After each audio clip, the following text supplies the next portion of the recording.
Okay, so here we are. I've done a little bit more mixing. Um, I've learned some things here, some pretty important things like, as you can see, I have a lot of buses. Now I don't know if this is the most effective way to do what I'm trying to do, but it's kind of working out. And basically any signal that I need reinforcement, that I find that it's a bit too weak or it's not giving me enough, I can bus it and send it to an auxiliary track that receives it up here, and I can just monitor a little bit more of something if I want more drums in the mix, or if I want more vocals in the mix, or if I want more guitar uh, in the mix. And I've also already taken the instruments that I hadn't worked before, the synth, the piano, and the guitar lead, which we're going to talk about, and the clean guitar. The bass guitar has been a little bit of a problem. I can't really seem to make it sound bassy. So what should we do? So right, let's listen to. I'm working also on the final section of the song. So the marker is my it's the end jam. It's when things are at a peak. So everything is busy, so it's a good opportunity to mix things. So something I've done is, for example, to listen to only the drums and the bass together, listen to only the guitar and the synth together, listen to the bass and the lead vocal together, listen to the lead vocal and the drums together, and just create little groups of mixing like that.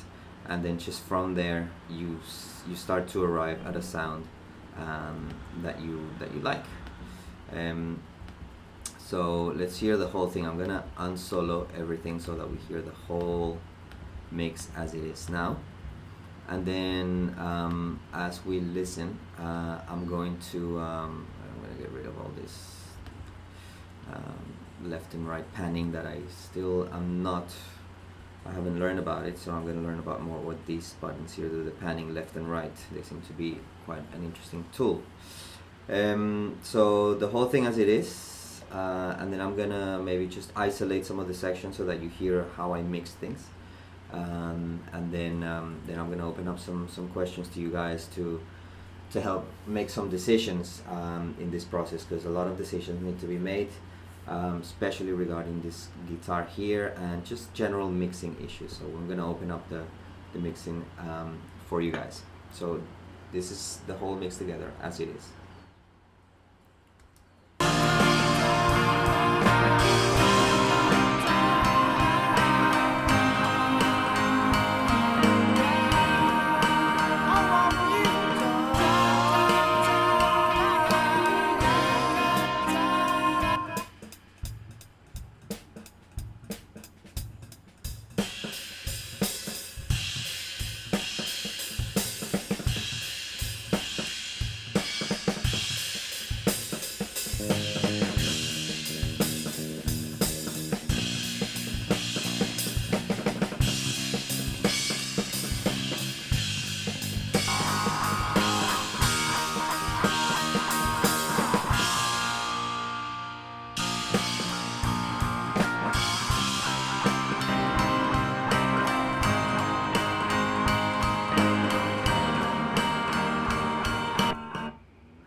Well, something happened there with the computer probably running out of power or something, where you can hear the pitch kind of went down.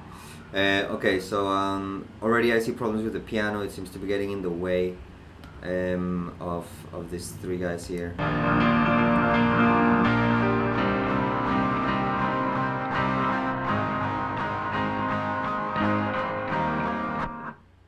This part seems a little bit muddled. It's like there's no clear space between these three instruments here. Maybe musically speaking, when you guys compose and you're making chord progressions and things, it's very often that the bass is just following the root note of the guitar, and then the piano is playing also block chords.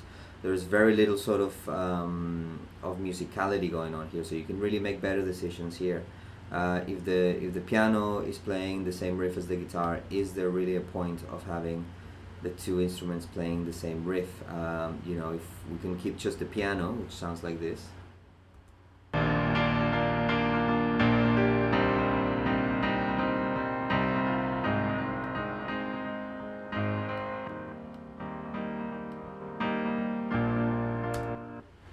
right? That part is the same as what the guitar does.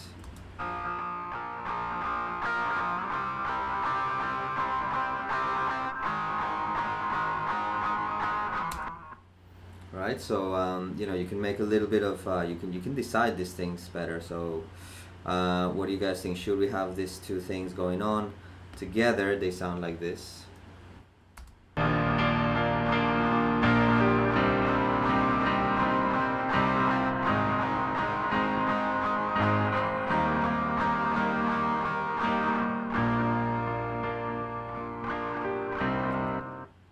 There's yeah, like and then the piano kind of continues and the guitar stops. It's not kind of really clear what decisions you guys made there.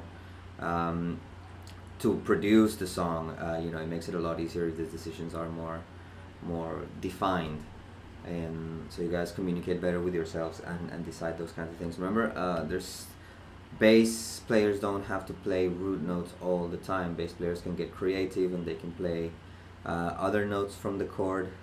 Just think about the movement of the bass line. If it's moving to always from the same point up to another point, back to the same, kind of in root motion, it gives the song a bit of well, it doesn't sound bad, but it could be smoothened out a little bit more if the bass moves in steps rather than leaps all the time. There's some nice runs in the bass there. So that's one decision we have to make, is this piano and this guitar. Maybe have one in one part, have one in another part. Let's listen to the whole thing again.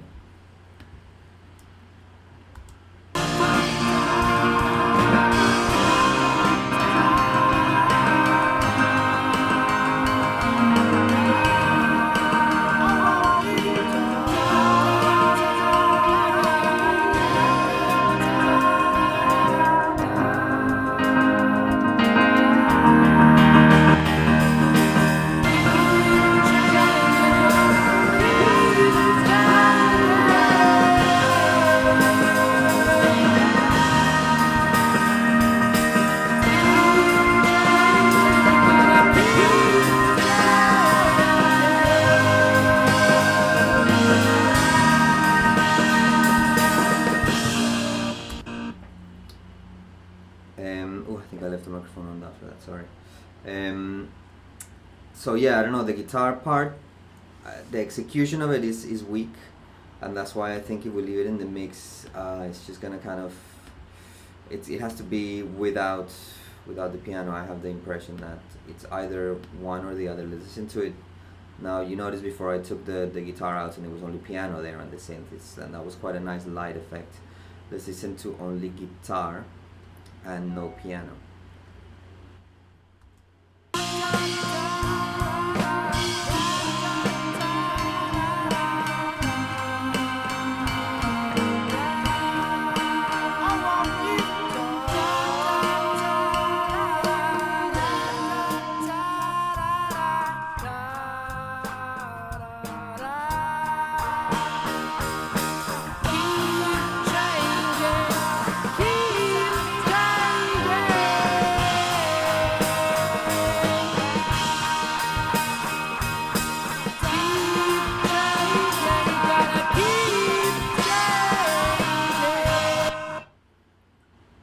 So decisions we have to make.